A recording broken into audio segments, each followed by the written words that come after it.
Hey everyone, this is Sakshi. Welcome back to my YouTube channel.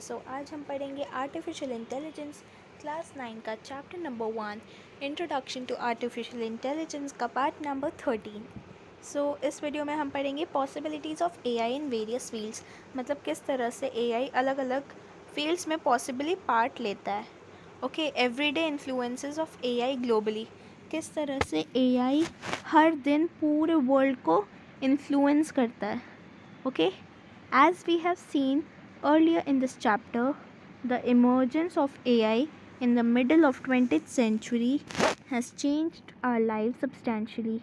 People of the early 20th century and even of the early and middle part of late century will be unable to dream of life that we live today. We have also seen in the last section how the shortage of talented person in the field is restricting the adoption of AI systems. In the current section, we will look at the kind of opportunities related to this field. अब इसमें क्या बोला है, इसमें ये बताया कि अब तक हम लोगों ने चैप्टर में क्या देखा है कि एआई जब स्टार्टिंग में 20th सेंचुरी की स्टार्टिंग में आया था, तब से हमारी लाइफ्स को पूरी तरह चेंज कर दिया है। और तभी नहीं, अभी जो लेट 20th सेंचुरी का मिडिल और स्टार्टिंग वाला पार्ट था, तब के लोग भी आज जो हम ज़िंदगी जी रहे हैं एआई से जुड़ी हुई, उसको इमेजिन नहीं कर सकते थे।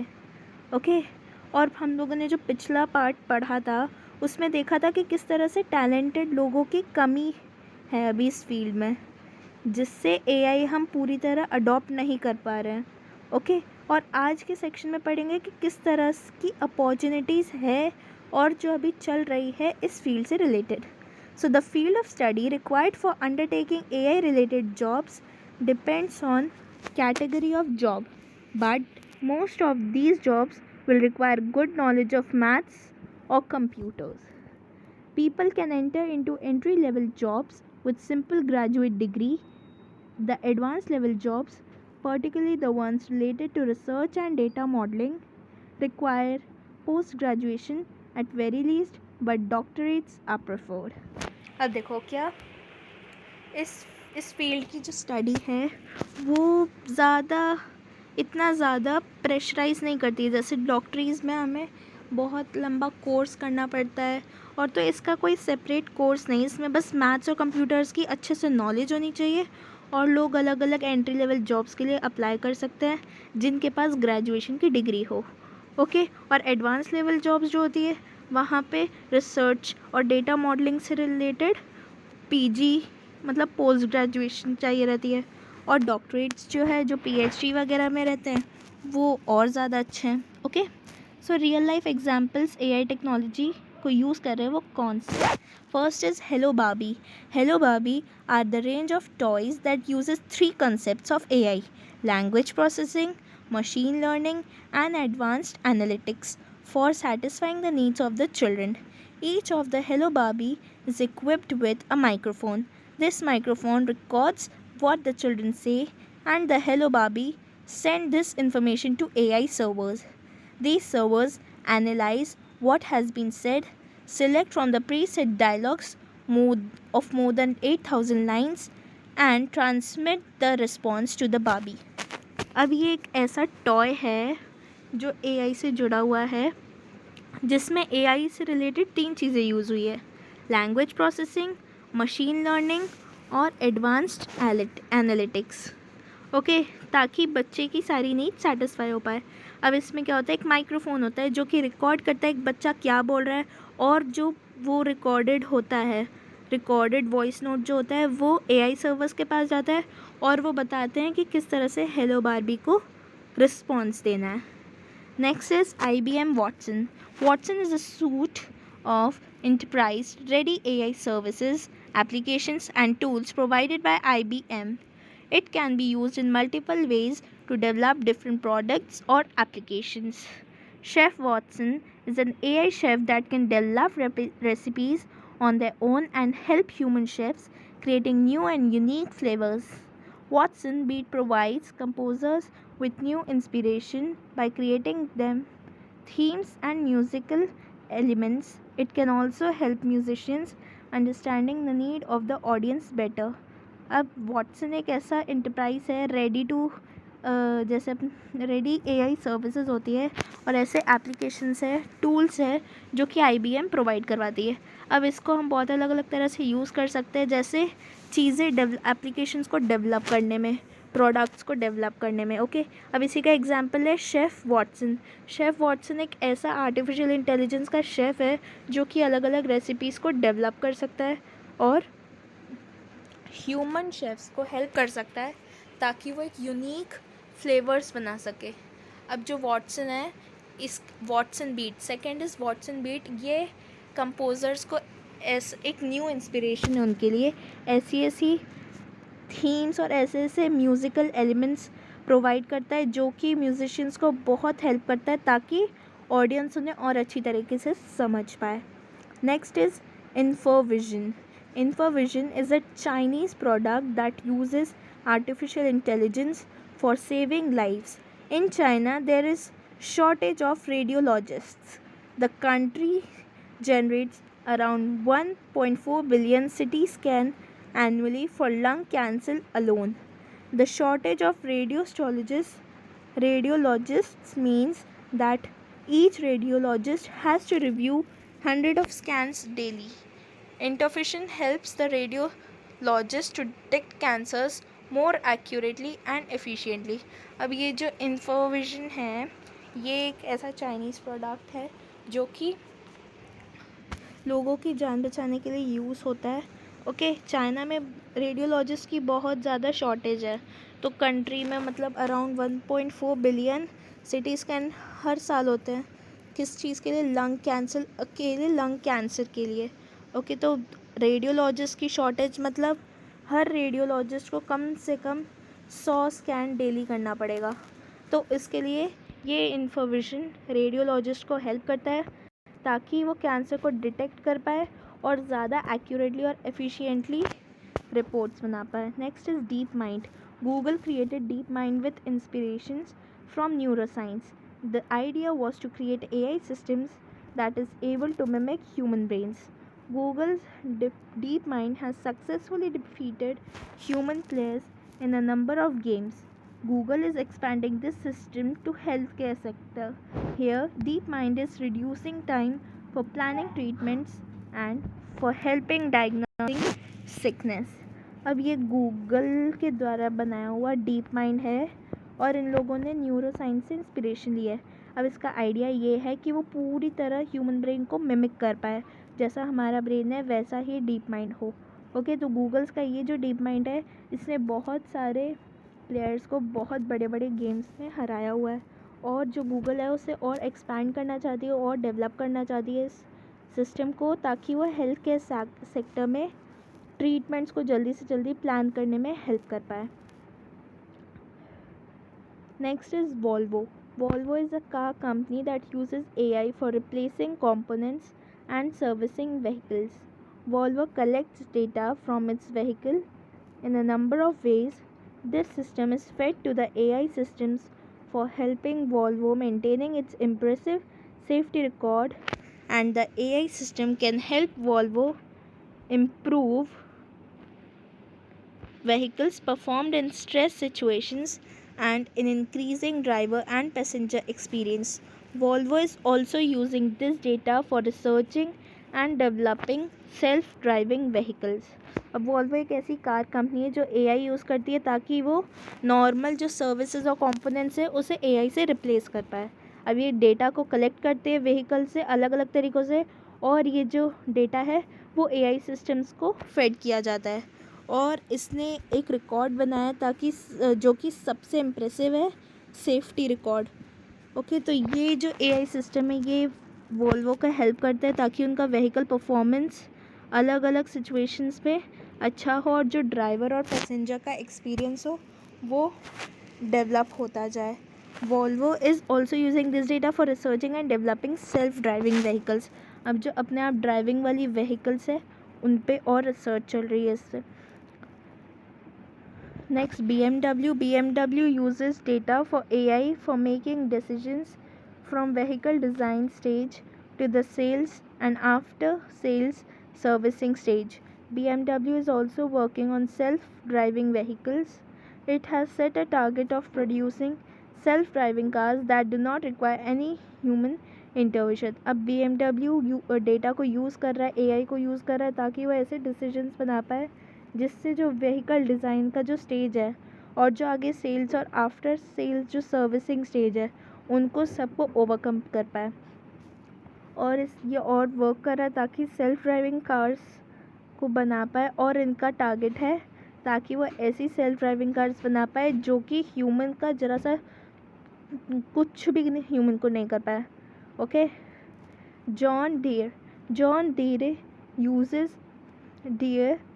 uses AI technology in the agriculture sector.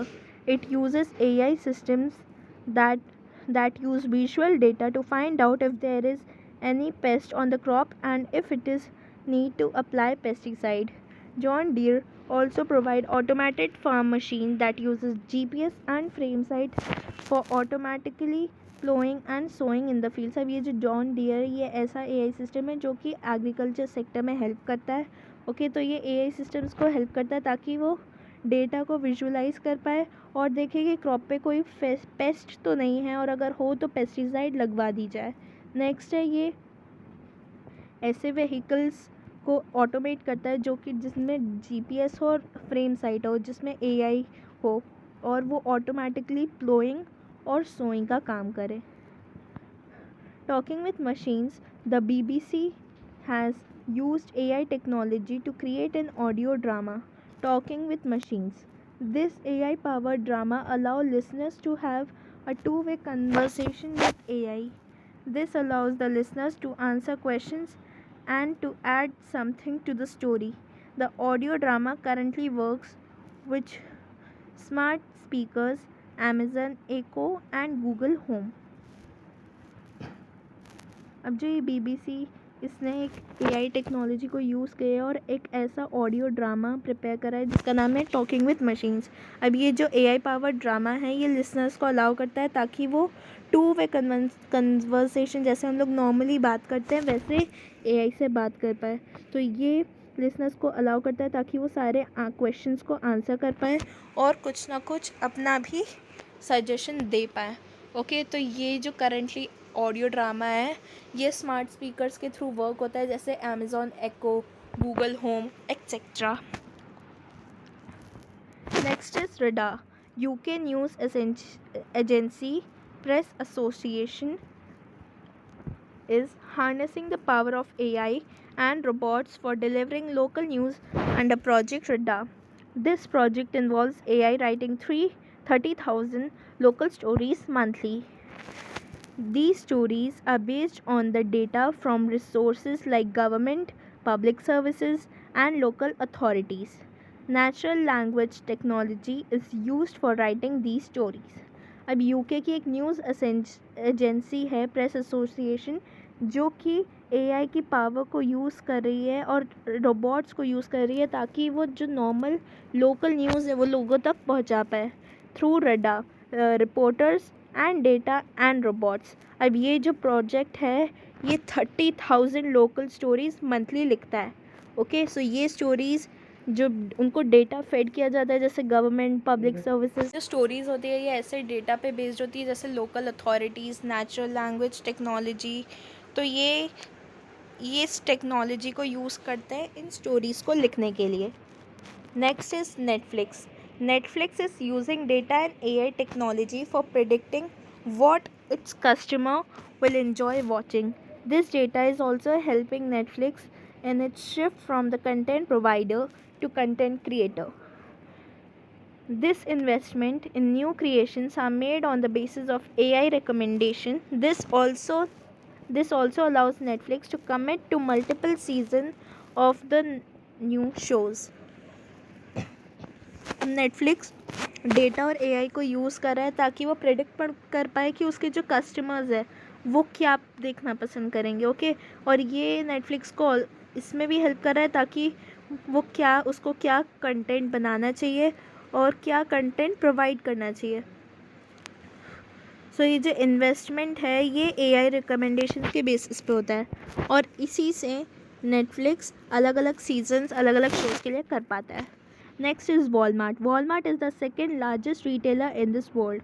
Walmart is using AI powered by data for improving the customer experience as its sites. It uses AI along with Internet of Things for clubbing along the customer online experience and in-store customer experience. For example, scan and go technology, pickup towers. Walmart is also experimenting with facial recognition technology to see if customers are sad or happy while in the store or within the store makes them happy or sad. अब क्या है, Walmart world का second largest retailer world में है. Okay, सो ये ऐसा AI use कर रहा है जिसमें कस्टमर एक्सपीरियंस इसकी साइट पे पता चले. जैसे अगर कोई कस्टमर ऑनलाइन है तो उसका क्या एक्सपीरियंस है और अगर कस्टमर स्टोर में है तो उसका क्या एक्सपीरियंस है. और इसी में वो एक नई टेक्नोलॉजी ऐड करना चाह रहा है जो कि है फेशियल रिकग्नाइजेशन, ताकि वो मूड देख पाए कि कस्टमर सैड है कि हैप्पी है. Next is Cortana. Microsoft Cortana is a virtual assistant that fulfills different roles. For example, it can function as a chatbot on Skype or consumer care executive or provide news, weather, travel, etc. updates. Microsoft is also integration AI to its AI platform for building their products. अब एक ऐसा virtual assistant है जो कि अलग अलग roles कर सकता है. जैसे वो स्काइप पर चैटबॉट की तरह रह सकता है. ओके, कस्टमर केयर सर्विसेज दे सकता है, वो न्यूज़ प्रोवाइड कर सकता है, वो वेदर, ट्रैवल, इन सब के अपडेट्स दे सकता है. और माइक्रोसॉफ्ट जो है वो इसकी एआई कैपेबिलिटीज़ है वो ऑफिस प्रोडक्टिविटी सूट के थ्रू पहुंचाती है. ओके, सो ये थर्ड पार्टी एक्सेस भी देती है जिससे एआई प्लेटफॉर्म होते हैं उन्हें प्रोडक्ट्स बिल्ड हो पाते हैं. Okay, global fishing watch. Google combined the power of cloud satellite data for building a system for preventing an illegal fishing. This AI system can predict the reason for vessels to be at sea. This allows a system that identify instances of illegal fishing. False positives can be verified by human enforcement agency. अब क्या है, ये जो Google fishing watch है ये एक ऐसा मतलब मीटर बोल सकते हो आप कि इसने गूगल ने क्लाउड कंप्यूटिंग के साथ अपनी पावर को मैच करके मशीन लर्निंग, जियो मैपिंग, इन सब को यूज़ करके, एआई को यूज़ करके एक ऐसा सिस्टम बनाया है जो कि इलीगल फ़िशिंग को रोकता है. ओके, अब ये सिस्टम प्रिडिक्ट कर सकता है कि किस किस टाइप के वेसल्स, कितने ज़्यादा वेसल्स, कहीं इलीगल फ़िशिंग तो नहीं हो रही है इन सब को, और अगर हो तो वो वेरिफिकेशन होगा ह्यूमन लॉ एनफोर्समेंट एजेंसीज के थ्रू. Last is Google Brain. Google Brain project started as early 2011. In the starting, Google restricted the use of this project to image recognition. With time, Google has started to use this AI for image enhancement. Now, Google is using the same system for natural language processing and for improving the video recommendations on YouTube by analyzing the habit and behavior and preferences of the users. अब क्या है, Google brains ने ये project तो बहुत जल्दी शुरू हो गया था, 2011 में ही हो गया था. और स्टार्टिंग में गूगल ने सिर्फ इमेज रिकग्नाइजेशन तक ही रिस्ट्रिक्ट करा था इस प्रोजेक्ट को, लेकिन टाइम के साथ साथ इमेज एनहांसमेंट और अलग अलग natural language processing, video recommendation सबको इम्प्रूव भी किया था. ओके, अब गूगल इस एआई टेक्नोलॉजी को सेल्फ ड्राइविंग व्हीकल्स में भी यूज़ करेगी. ओके, सो आज के लिए इतना ही. Thank you for watching this video. Please do like, comment and share and subscribe to my channel. Bye.